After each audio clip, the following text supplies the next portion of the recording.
इंदौर की कपड़ा मिलें तकनीकी कारणों से हुई बंद। मिलों को पुनः प्रारंभ करने के लिए किया सभी नेताओं कार्यकर्ताओं ने भरपूर प्रयास। राजनीति में धर्म का दखल करवाना पूर्णतः गलत। नशे व्यसन देशवासियों के लिए घातक। गणेशोत्सव भाईचारे, एकता, सद्भावना का महापर्व। ये विचार हैं सुप्रसिद्ध श्रमिक नेता इंटक के शहर मंत्री कन्हैया लाल मरमट के। श्री मरमट वर्ल्ड एक्सप्रेस एवं वर्ल्ड मीडिया के प्रधान संपादक राजकुमार हंस से चर्चा कर रहे थे। इस दिलचस्प वैचारिक मुलाकात का संपूर्ण ब्यौरा इस प्रकार है। वर्ल्ड एक्सप्रेस के समस्त दर्शकों का हम हार्दिक अभिनंदन करते हैं। आज हमारे साथ में इंदौर के श्रमिक जगत की एक जानी पहचानी हस्ती जो बहुत सालों से मजदूरों के कल्याण के लिए कार्य कर रहे हैं, कन्हैया लाल जी मरमट हमारे साथ में हैं। हम आपका स्वागत करते हैं गणेश उत्सव के दौरान। मरमट जी, कुछ सवाल हमारे हैं कि आप कितने सालों से श्रमिक जगत से जुड़े हुए हैं? कितने सालों से? मैं सन 1970 में मिल में लगा था कारखाना जी, स्वदेशी मिल में। तब से मजदूर से जुड़े हैं। फिर उसके बाद में मजदूर संघ के अंदर हम मतलब इंटक के मंत्री रहे हैं। मिल के अंदर भी मंत्री रहे हैं। पाली मंत्री जो होते थे मिलों के अंदर इंटक के, उसमें रहे। और उसके बाद में स्वदेशी में सहकारी संस्था में भी रहे। यानी और इसके बाद में फिर हम मिल बंद होने के बाद में गणपति महाराज के इसमें जुड़ गए। मिल चालू था जब भी गणपति जी के, उसमें हम लोग सहयोग करते थे पूरा। मतलब हम प्रधानमंत्री बनवाते थे लोगों को, मतलब प्रेरित करते थे काम के लिए, सबके लिए। एक सवाल आपसे यह है मरमट जी कि क्या कारण है कि कपड़ा मिलें एकाएक बंद हो गई? क्या कारण आप एक अनुभवी व्यक्ति है? मेरे हिसाब से कारण ये था क्योंकि आधुनिक तकनीक के हिसाब से हम पिछड़ रहे थे। क्योंकि मिलों के अंदर जो मशीनें थी वो पुरानी पद्धति के हिसाब से थी, उनमें उत्पादन कम होता था और तनख्वाहें ज़्यादा देना पड़ती थी, तो शासन को घाटा होता था। घाटे के हिसाब से फिर भी शासन ने, इंदिरा जी ने सन 1973 से मतलब ये मिलें टेक ओवर करी थी, एनटीसी मिले। तो उसके बाद में हमको 2002 तक मतलब चली। हिंदुस्तान के अंदर 116 मिलें टेक ओवर करी थी। तो 116 मिलों में 7 मिल अपने मध्य प्रदेश की थी।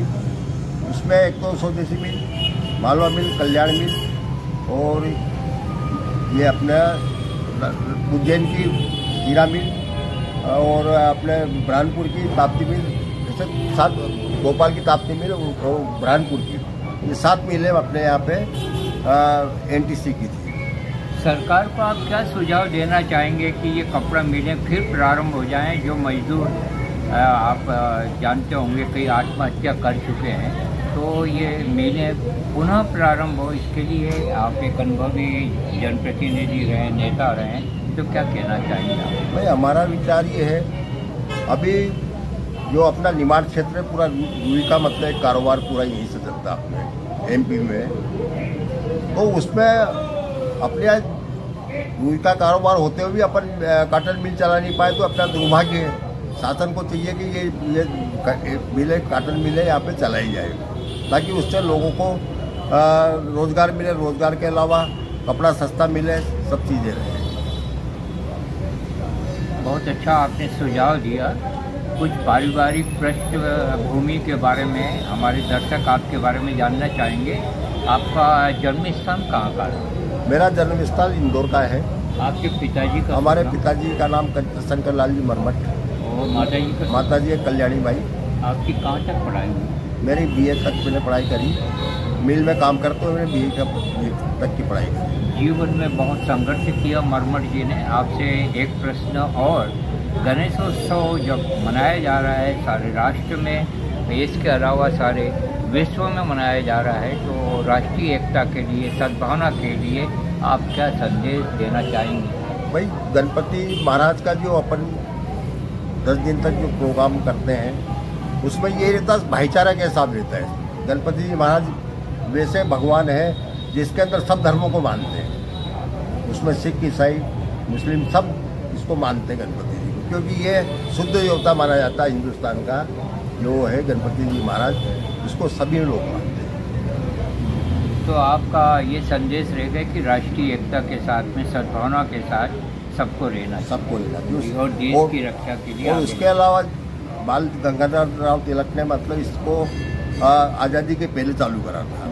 वो इसलिए करा था उनने ताकि सब एक इससे जुट हो जाए, इसमें सब धर्मों के लोग इसमें, क्योंकि ये पर्व 9 दिन का पर्व था तो उसमें दूर दूर के लोग जाके जुड़ते थे, सब चीज़ें होती थी, जो एक दूसरे के विचार मिलते थे, सब चीज़ें होती। क्रांति इससे पैदा हुई, मतलब हिंदुस्तान में क्रांति पैदा हुई तो गणपति महाराज की बहुत बड़ी देन है। बहुत अच्छी बात है आपकी और प्रेरणीय बात है कि जो गणेश उत्सव प्रारंभ हुआ उसके बाद में देश में क्रांति का सूत्रपात हुआ और ये क्रांति हमें जारी रखना चाहिए। देशभक्त होने के नाते हम आपसे एक सवाल और करना चाहेंगे कि आतंकवाद बहुत देश में तेज़ी से फैल रहा है, उसकी रोकथाम के लिए आपके क्या सुझाव? आतंकवाद फैलने का कारण क्या है? इसमें बहुत सा तो क्या है, जो धार्मिक राजनीतिक जो पार्टियां हैं जो धर्म के आधार पे जो आपस में लड़वा रही है ना, हमको वो चीज़ें बंद होना चाहिए। राष्ट्र एक है, पैदा वाले हिंदुस्तान पैदा हुआ, सभी एक ही है, हिंदुस्तानी नंबर 1 कहलाता है। मतलब तो अलग अलग धर्मों के लोगों को लड़ाना देश में गलत है।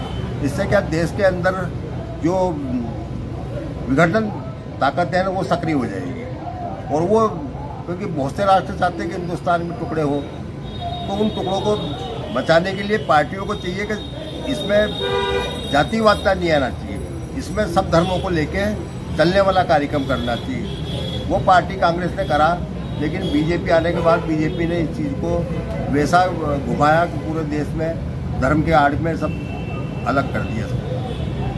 धर्म में राजनीति का समावेश नहीं होना चाहिए, आपका कहना है। धर्म अलग है और राजनीति अलग। आज के साक्षात्कार का अंतिम सवाल आपसे हम करना चाहेंगे और वो सवाल इस प्रकार है कि नशे व्यसन के कारण देश में तबाही मची हुई है, नशे व्यसन के उन्मूलन के लिए आपके क्या सुझाव? नशे के लिए? हाँ, नशा व्यसन, शराब। नशा क्या है, आदमी का जीवन खराब कर देता, परिवार दुखी रहता, परिवार के अलावा काम आदमी कर नहीं पाता, नशे में लिप्त हो जाता तो आगे बढ़ नहीं पाता परिवार। हमने अभी अपने यहाँ पे एक झांकी उसी में बनाई है, नशा मुक्ति के ऊपर, मतलब नशे के क्या दुष्परिणाम होते हैं उसके ऊपर हमने एक झांकी का निर्माण करा है, ताकि लोगों को संदेश जाए कि नशा करने से घर भी बिगड़ता है और उसके बाद में अपनी खुद की इमेज भी बिगड़ती है और परिवार में आर्थिक संकट भी ज़्यादा आता है। बहुत अच्छा आपके सुझाव हैं। एक सात्विक व्यक्ति, सौम्य स्वभाव के कन्हैयालाल जी मरमट जी का ये साक्षात्कार हम आपको समर्पित कर रहे हैं गणेश उत्सव के दौरान, जबकि विचार क्रांति की देश को बहुत बड़ी ज़रूरत है। आप अपनी प्रतिक्रियाओं से हमें अवगत कराएं। जय हिंद, जय भारत, इंकलाब जिंदाबाद, नमस्कार।